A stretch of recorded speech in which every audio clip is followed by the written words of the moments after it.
Lions fans, breaking pulse check. The building just picked certainty over hope at the most fragile spot on the roster. And if you've watched the last two fourth quarters with a knot in your stomach, you already know why this matters. Ask yourself this. In January football, what's the one thing that flips a one-score game from please, clock, move to we're good? It's not a trick play. It's not a weather prayer. It's having a grown-up under center who can survive a muddy pocket, beat a fire zone with his eyes, and hit a layered throw into traffic without blinking. That's the lever. That's the insurance policy. And inside Allen Park, that lever just got installed. Here's my promise to you tonight. I'm going to lay out why the staff reached this decision. The on-field changes you'll feel in our weekly script. The cap logic that keeps the window clean. And the ripple effect on a locker room that's built its identity on adult football. I'll get into the situational stuff 2-minute red zone. 4-minute because that's where this move pays for itself. And yes, I'll deliver the headline you came for when it actually lands as strategy, not just a tweet. You're watching Lions News Fan Report. If you live and breathe this team like I do, tap subscribe, drop a like so other diehards find us.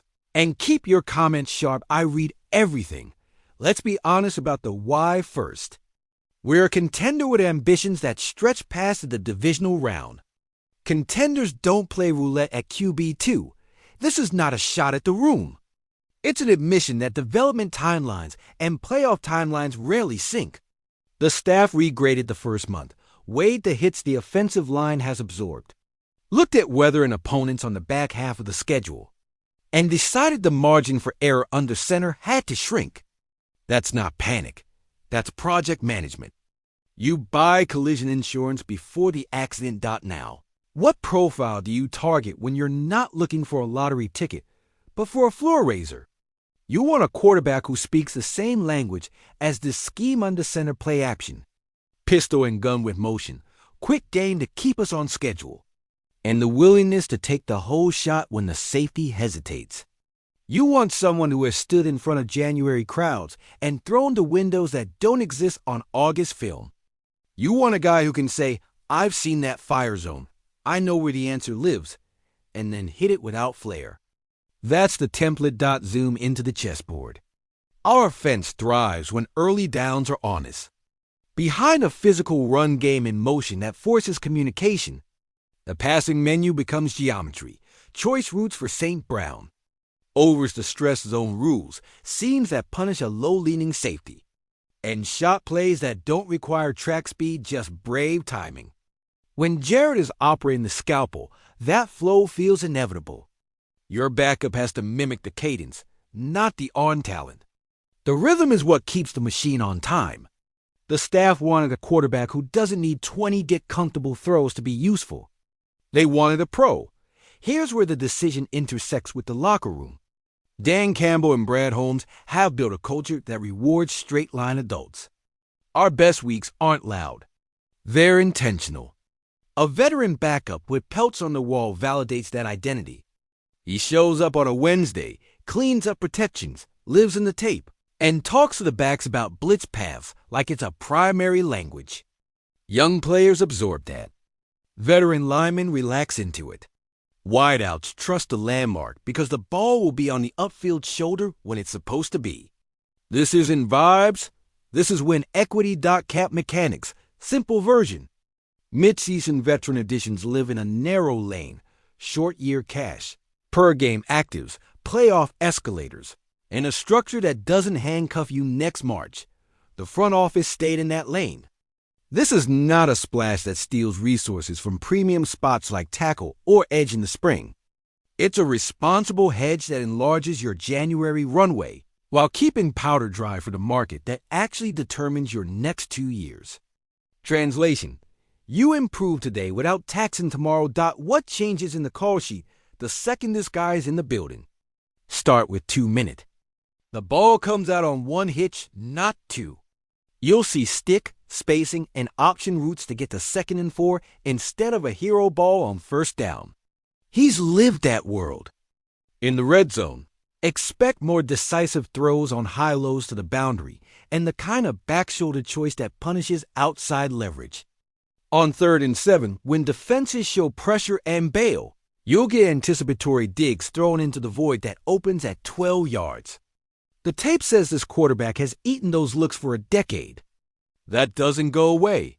I know the counter-arguments. He's not mobile. The arm isn't what it was. Defenses hunt statues.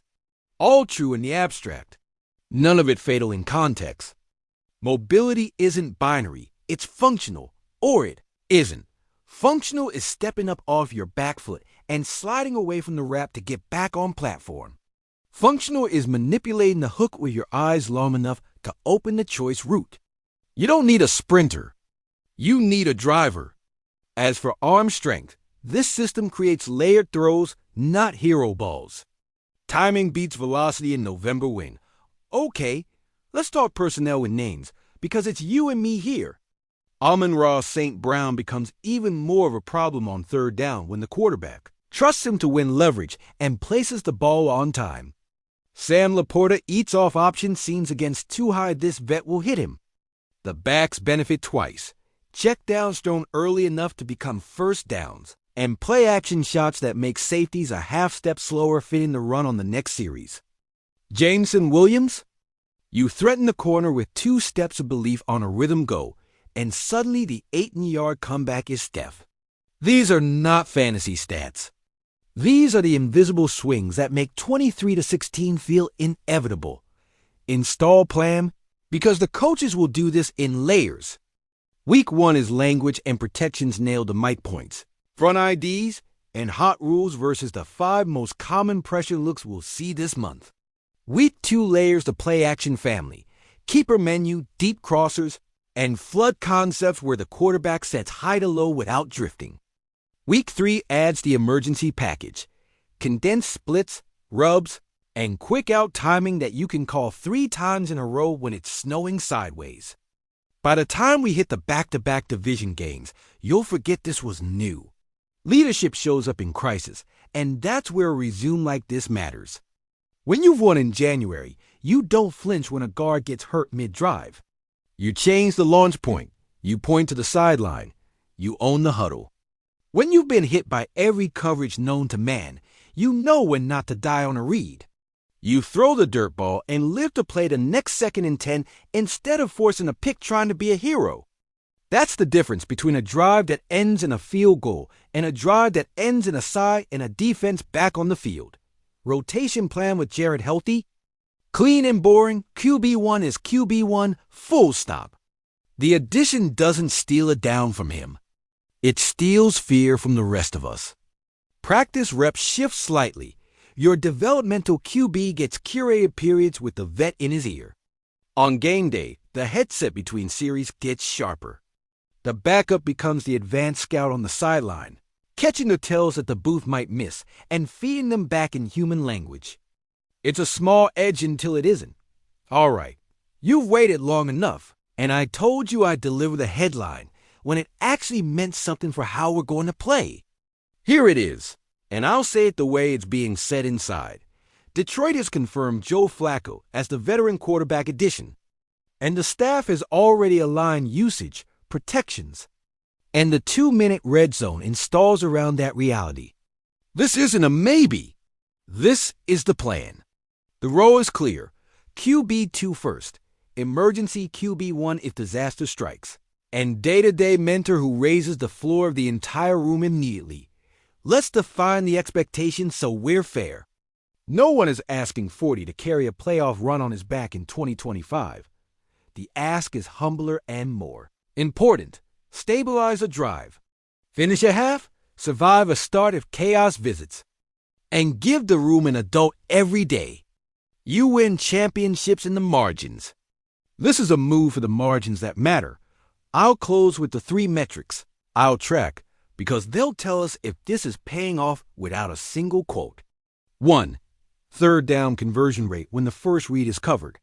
2. 2-minute points per drive in the final 2 minutes of halves. 3. Sack to throwaway ratio on obvious passing downs. If those trend up, you won't need a press conference to know it worked. You'll feel it in your blood pressure. Your turn sound off. Do you like Detroit locking in Joe Flacco as the veteran stabilizer?